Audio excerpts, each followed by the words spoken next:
verse 36, Ulladhu Naarpadhu, 40 verses on reality given to us by Sri Ramana Maharshi. நாம் உடல் என்று எண்ணில் அல நாம் அது என்று எண்ணுமது நாமதுவா நிற்பதற்கு நற்றுணையேயாம் என்றும் நான் அது என்று எண்ணுவது ஏன் நான் மனிதன் என்று எண்ணுமோ. Now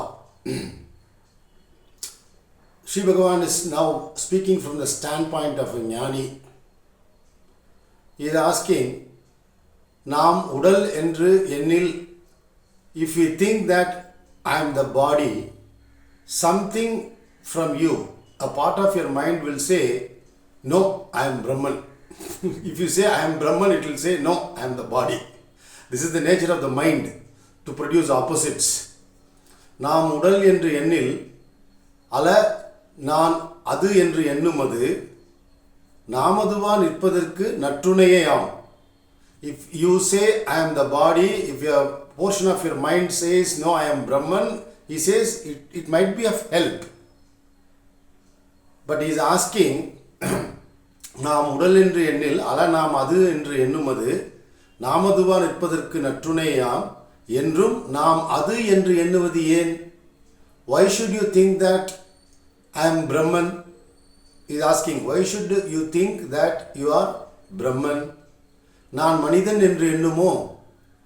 Does anybody say or think constantly, I am a man, I am a woman, I am a human being? Does anybody say this?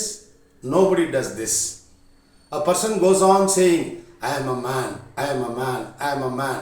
And someone comes and asks him, hey, why are you constantly saying that I am a man, I am a man? Oh, otherwise I'll forget that I am a man. Can this happen? It cannot happen. The same way Sri Bhagavan is saying, a realized being, he is saying, should you say that I am Brahman?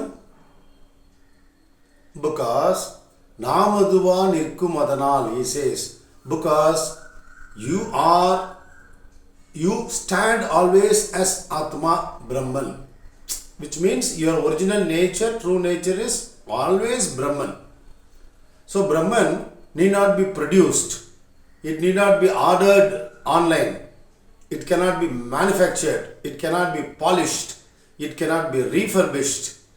Because what is already perfect, what are we going to do with it except being that? So Sri Bhagavan says, knowing Brahman is being Brahman. Knowing the self is being the self, he says. Right.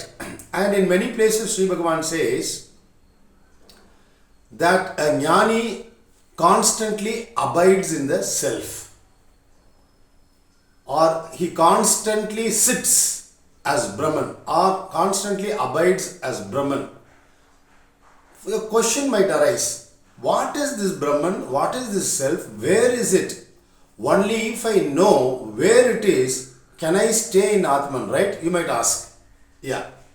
Now, with the practice, what I have come to realize is that if you, through your practice, sadhana, through self-inquiry, Atma Vicharam, or any of the other techniques, if you go on stilling the mind, when the waves of the mind subside, you will get a sense of peace. Right? Sri Bhagavan says, go inward and search for the birthplace of the ego. He says, that is the only message, right?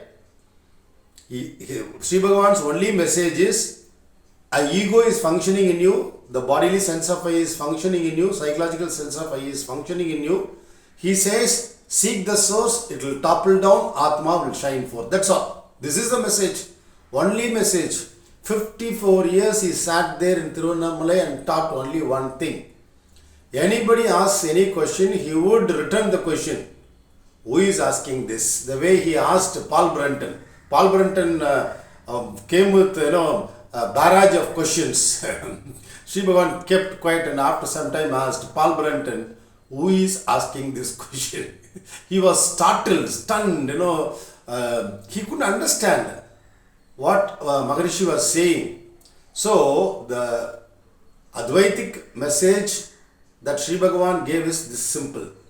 Seek the source of ego, there the ego will subside, will dissolve into the source which is Atma, Brahma, and Atma will shine forth.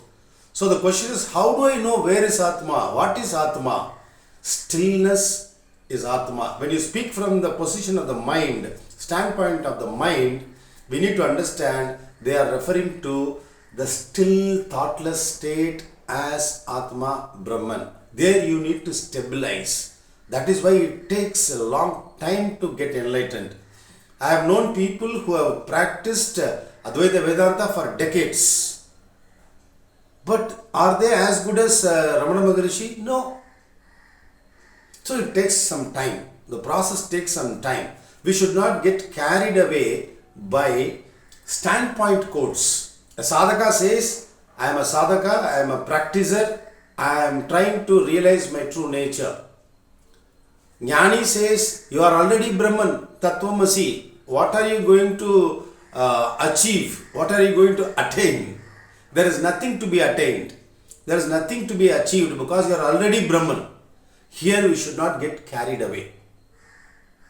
If you are a sadhaka, if you still have that feeling of separateness, because separateness is the enemy to realization.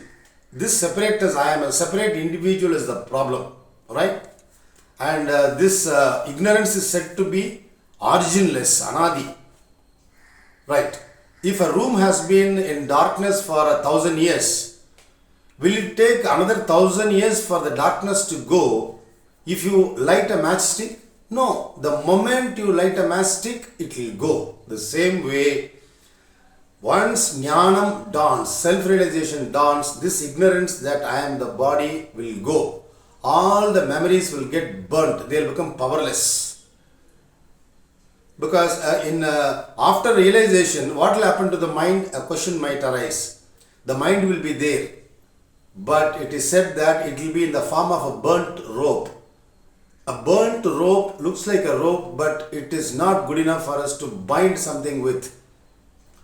Or another example is that when realization dawns, Atma, the Atma Anubhuti, that experience of Atma will shine forth as the daytime sun.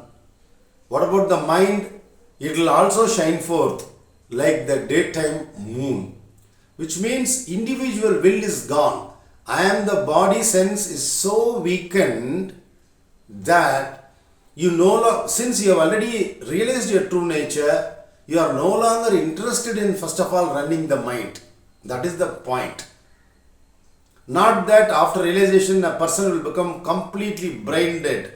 Not that all his memories are totally washed away. Because Sri Bhagavan has spoken about his pre-enlightenment stage also. He has spoken about post-enlightenment stage also.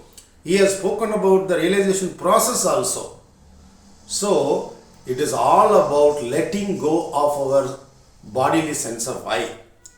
Major problem is our desires and attachments to things and people. If we want a self-realization, we should be willing to let go. I don't want anything from this material universe. Because the whole game is spirit and matter. We think matter is separate, universe is separate and Atma is separate. Sri Bhagavan says in Devi Kalotram, it is Atma which appears or does the function of Atma as well as Anatma, which means the matter, material universe. It is fooling itself. If you are Atma, you are fooling yourself. If I am Atma, I am fooling myself because there are no two things in the existence for us to blame the other, for one to blame the other. No blame game at all. You may ask, who trapped me in this ignorance? You. Who can come out of it? You.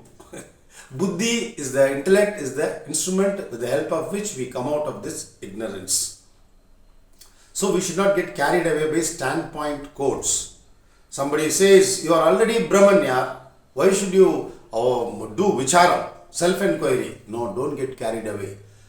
Till oneness prevails, wholeness prevails, till separateness is gone, we need to do vicharam. Because Sri Bhagavan, when he says, Does a man say I am a man, I am a man? So should you say I am Brahman, I am Brahman? Bhagavan is asking. Same Bhagavan would say practice is necessary up to the state of realization.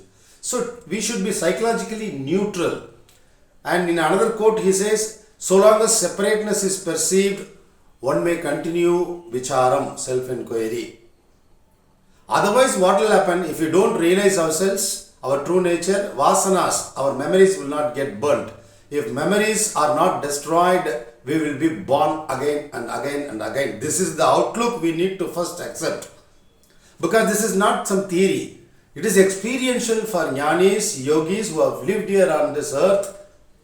For 5,000 years, it has been said repeatedly that if you don't liberate yourself, you will be born again. No greater harm will happen. Being born itself is harmful, it is said. Okay. So, நாம் உடல் என்று எண்ணில், if we think that I am the body, something within you will say, அல நாம் அது என்று எண்ணுமது. That part of the mind will say, no, you are not body, you are Brahman. நாம் உடல் என்று எண்ணில், அல நாம் அது என்று எண்ணுமது, நாம் நாமதுவா நிற்பதற்கு நற்றுணையேயாம். It is definitely of some help to some degree, Sri Bhagavan admits. Okay. என்றும் நான் அது என்று எண்ணுவது ஏன்? Why should you think that I am Brahman?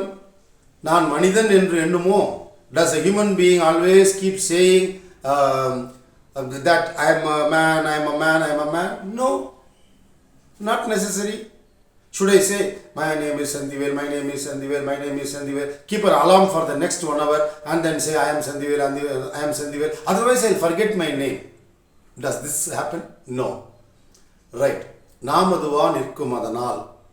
Since Atma always remains as Atma, which means you as Atma are always Atma, why should you do vicharam? Don't get carried away. We need to do vicharam till what is called Atma Anubhuti, that oneness experience. Everything is one.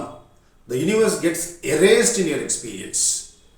What is always there, permanently is there, unchanging, unmoving, and unattached to anything else.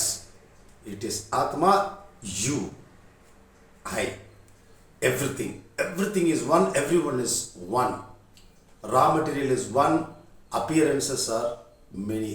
So let us do vicharam.